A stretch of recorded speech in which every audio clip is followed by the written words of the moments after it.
Hello everyone, data communication and networking এর আজকের লেকচারে আমি ফজলে রাবি ফ্রি সিএসসি লার্নিং চ্যানেলের পক্ষ থেকে সবাইকে জানাচ্ছি স্বাগতম।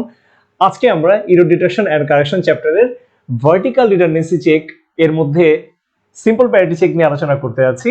তো প্রিভিয়াস লেকচার অলরেডি কিন্তু আমরা ইরর ডিটেকশন এন্ড কারেকশন বিষয়গুলো কি, types of error, causes of error এগুলো নিয়ে কিন্তু আলোচনা করেছি। যদি না দেখে থাকেন অবশ্যই সেই ভিডিওগুলো দেখে নেবেন। আর ফর দ্য ফার্স্ট টাইম যারা আমাদের চ্যানেলে আসেন তাদেরকে বলছি অবশ্যই আমাদের চ্যানেল সাবস্ক্রাইব করে নেবেন। সাবস্ক্রাইবার আমাদের চ্যানেলের জন্য খুব বেশি জরুরি এবং সাবস্ক্রাইবারই আমাদের চ্যানেলের প্রাণ শক্তি। তো আমরা আমাদের যে ভার্টিক্যাল রিডান্ডেন্সি চেক এই স্কিমটা হচ্ছে ব্লক কোডিং এর অংশ। তো ব্লক কোডিং স্কিমে সবই কিন্তু মোটামুটি আমাদের এই প্যারিটি বিট নিয়ে কাজ করে থাকে। তো প্যারিটি বিট জেনারেট করার একটা অংশের মধ্যেই হচ্ছে সিম্পল প্যারিটি চেক কোড, যেটা আমরা আজকে আলোচনা করব। তো এইখানটাতে একটা গুরুত্বপূর্ণ বিষয় কাজ করে থাকে। কি কি ফিচার সিম্পল প্যারিটি চেক কোডের মধ্যে আছে সেটা আমরা জেনে নেই। প্রথম কথা হচ্ছে খুব গুরুত্বপূর্ণ পয়েন্ট, এটা কিন্তু এক বিট ইরর ধরতে পারে। That means it can detect only one bit error. Okay, আরেকটা বিষয় সেটা হচ্ছে যদি আমাদের number of error okay, that means কতগুলো বিটে ইরর হয় সেই বিষয়টা যদি হয়ে থাকে ইভেন, সেক্ষেত্রে কিন্তু আমাদের ইররটা ধরাটা খুব কঠিন হয়ে যায়, কারণ কিছু রিডান্ডেন্সি থেকে যায়। তো সেটা আমরা আলোচনা করব। আর আরেকটা বিষয় হচ্ছে এইটা খুব লিস্ট এক্সপেন্সিভ, দ্যাট মিন্স খুব কম ব্যয়বহুল একটা ইরর ডিটেকশন মেকানিজম। তো আমরা প্রথমেই আমাদের যে সার্কিটটা সাধারণত সেন্ডার এবং রিসিভার দুই সাইডে কাজ করে থাকে, সেই সার্কিটটা নিয়ে আলোচনা করে থাকি। সে আলোচনা প্রথমে বলি যে এইটা কিনা যে সার্কিটটা, এটা হচ্ছে 4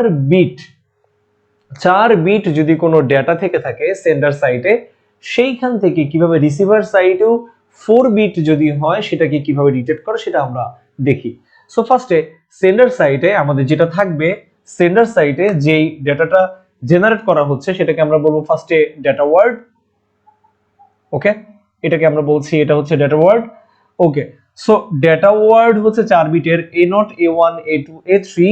সো পুরো বিষয়টা সেন্ডার সাইডে যেহেতু, সো এখানে একটা পুরোটাই হচ্ছে এনকোডার সার্কিটের পোর্শন। দেন আমাদের এই A0 A1 A2 A3 কিন্তু সরাসরি এই যে 4টা বিট সরাসরি ডিরেক্টলি বসবেই।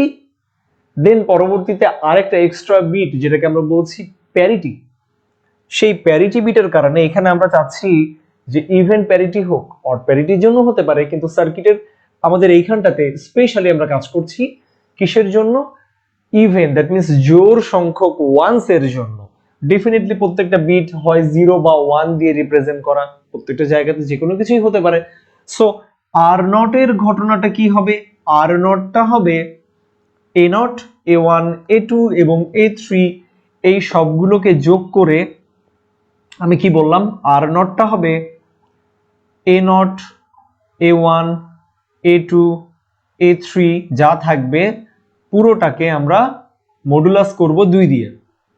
ওকে, কি বললাম, সবগুলোকে যোগ করার পরে নাম্বার অফ ওয়ান্স কতগুলো আছে, দ্যাট মিন্স এমন হতে পারে 4 বিটে 4টাই ওয়ান্স, সো 4 মডুলাস 2 হওয়ার পরে সেখানে যেহেতু ইভেন, দ্যাট মিন্স জোড়, সেই ক্ষেত্রে আমাদের এখানে আর নটে কি হবে, কিছু একটা হবে, 0 বা 1 কিছু একটা হবে। ডেফিনেটলি 0, যেহেতু জোরের কথা বলছে, অলরেডি সে জোর পেয়েছে, সেক্ষেত্রে 0 সে এখানটাতে অ্যাড করে দিবে।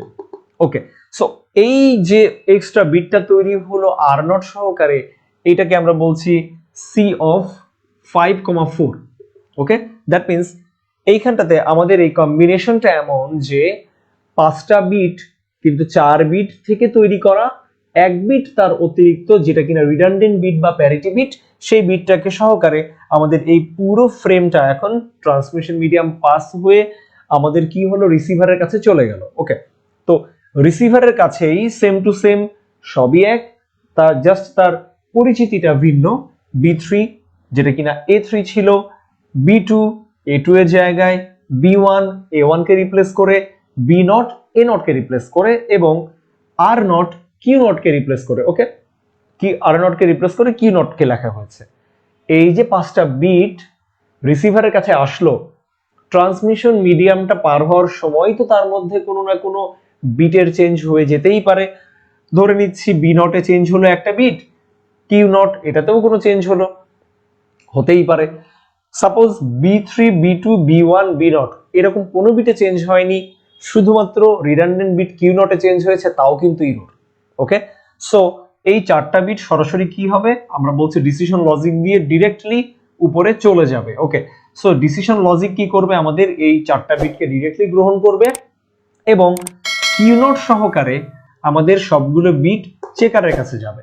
চেকারের কাজ হচ্ছে এখানে একটা সিনড্রোম বিট জেনারেট করা। এই সিনড্রোম বিটটা কিভাবে তৈরি হবে, এস নট, এস নট হবে আমার এখানে বি3, B two, B one, B naught, Q naught এই সবগুলোকে যোগ করার পরে তাকে 2 দিয়ে মডুলাস করা এবং চেক করা সিনড্রোম বিটটা 0 হলো কিনা। সিনড্রোম বিটটা 0 হওয়ার অর্থটা কি, আমি তো জোর অবস্থাতেই সেন্ড করে এখানে পাঠিয়েছি এবং সবগুলো বিট এখানে জোরই হওয়ার কথা, যতগুলো কম্বিনেশন হবে তার সবই তো জোর। সো আমার সবকিছু যোগ করার পর 2 দিয়ে ভাগ করার পরেও সিনড্রোম বিটটা 0টা হচ্ছে প্রত্যাশিত। যদি সিনড্রোম বিট এস নটটা 0 হয়ে থাকে সেই ক্ষেত্রে কি হবে, আমার এই জায়গাটাতে ডিসিশন লজিক এই পুরো বিট তো আগে গ্রহণ করেছিলই, যদি 0 হয়ে থাকে সেক্ষেত্রে এটাকে একসেপ্ট করবে এবং আমাদের এই জায়গাটাতে কি হলো, যদি না হয়ে থাকে 0 ব্যতীত ভিন্ন কোনো কিছু হয়ে থাকে অপশন কি 1, সেক্ষেত্রে এটাকে ডিসকার্ড করবে। ওকে, তাহলে আমি এখানটাতে একটা পয়েন্ট একটু উদ্ধৃতি করতে ভুল করেছি, সেটা হচ্ছে আমাদের ডেটা ওয়ার্ড থেকে সিনড্রোম বিট বা এক্সট্রা বিটকে যুক্ত করে যা পেলাম এটাকে বলবো আমরা হচ্ছে কোড ওয়ার্ড। ওকে, কোড ওয়ার্ড, সেই কোড ওয়ার্ডই আমাদের এখানটাতে এসে পৌঁছবে। সো এটা আমার কোড ওয়ার্ড।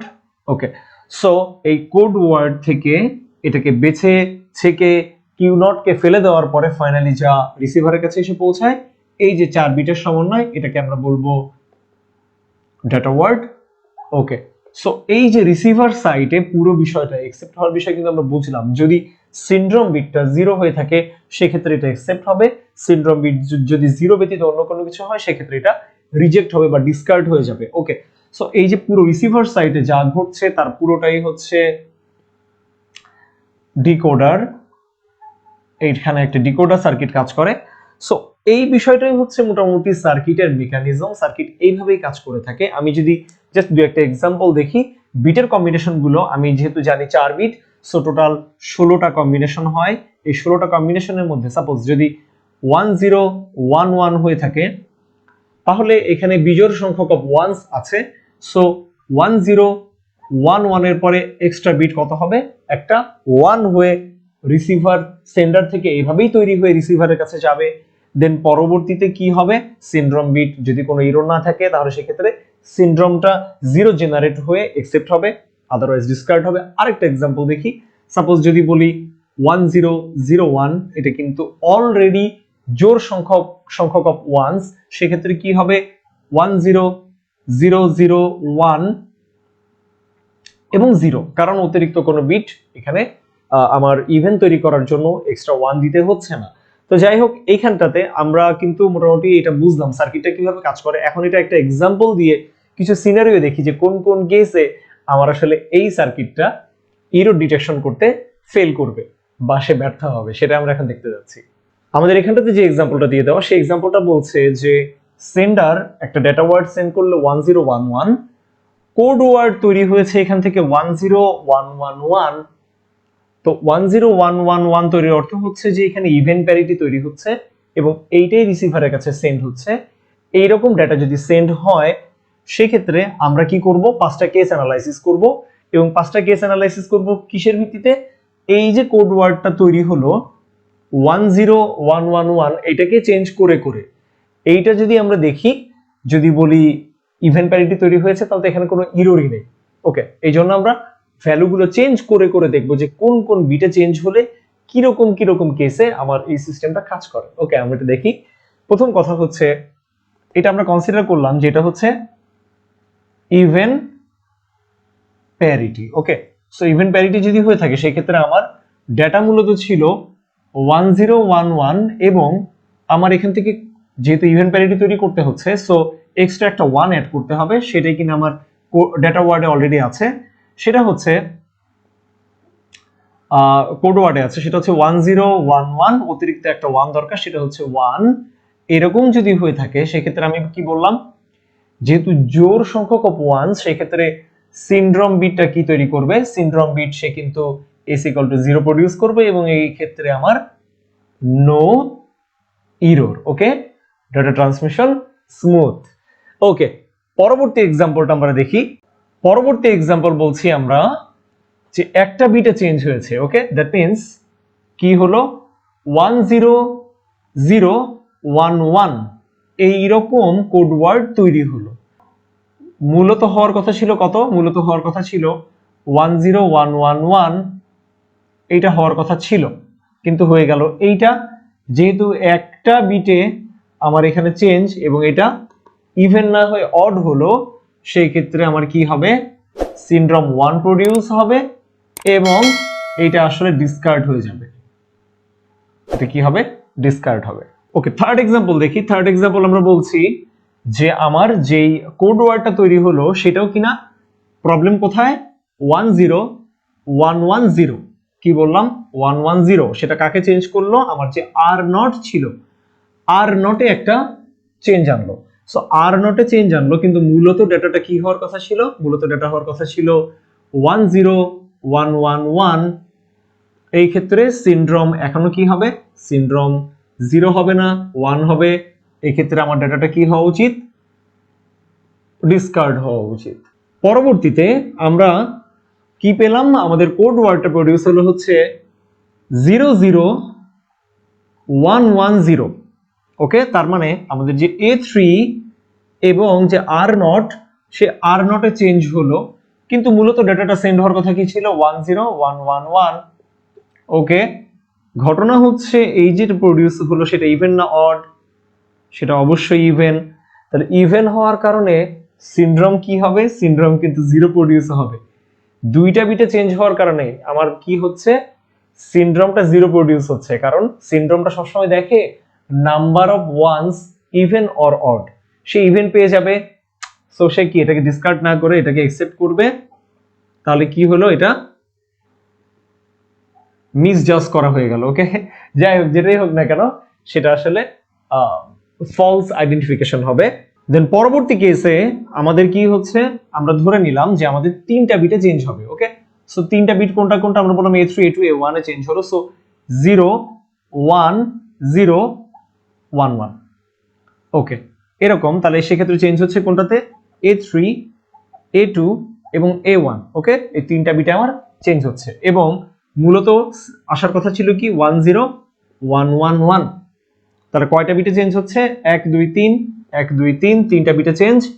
সেই ক্ষেত্রে আমার কি হবে, সিনড্রোম কিন্তু 1 হবে, ডেটাকে সে ডিসকার্ড করবে। ওকে, তাহলে এখন এই ক্ষেত্রে যে ব্যাপারটা আমি বুঝতে পারলাম সেটা হচ্ছে যে আমাদের এই যে সিম্পল প্যারিটি চেক, যে চেকার, সেটা কিনা কি করতে পারে, এক বিটকে খুব স্মুথলি ডিটেক্ট করতে পারে।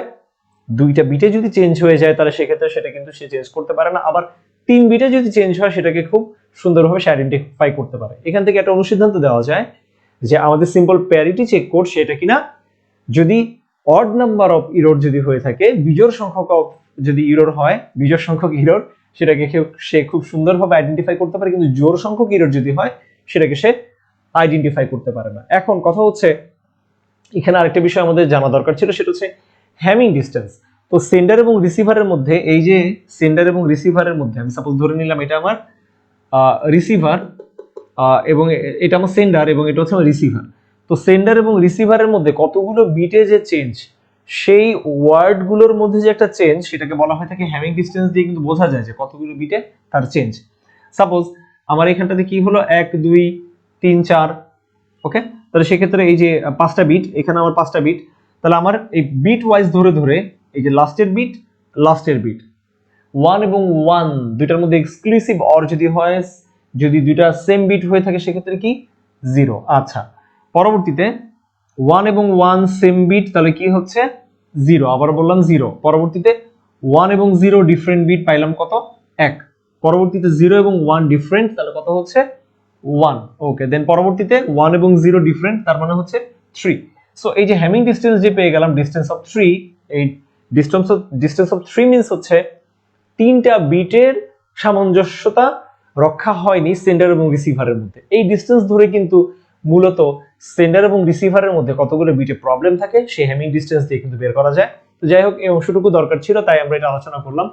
তো যাই হোক, এই লেকচারে কিন্তু আমরা আমাদের যে সিম্পল প্যারিটি চেক কোড, যেটা কিনা আমাদের ভার্টিক্যাল রিডান্ডেন্সি চেক বা ভিআরসি এর অংশ, সেটা নিয়ে আলোচনা করলাম। তো আশা করা যায় যে পুরো কনসেপ্ট আপনাদের কাছে ক্লিয়ার হয়েছে। তো যদি ব্যাপারটা আপনারা বুঝে থাকেন, যদি আপনাদের ভিডিওটি ভালো লেগে থাকে, অবশ্যই ভিডিওটি লাইক করবেন, শেয়ার করবেন, আমাদের চ্যানেল সাবস্ক্রাইব করে রেখে বেল আইকন প্রেস করে রাখবেন, যেন যে কোনো ভিডিও আসলে খুব ইজিলি আপনারা এগুলো নোটিফিকেশন পেয়ে থাকেন। নেক্সট লেকচারে আমরা ভিন্ন কোনো টপিক নিয়ে আলোচনা করব। ততক্ষণ পর্যন্ত সবাই ভালো থাকবেন, সুস্থ থাকবেন। আজকের লেকচার এই পর্যন্তই।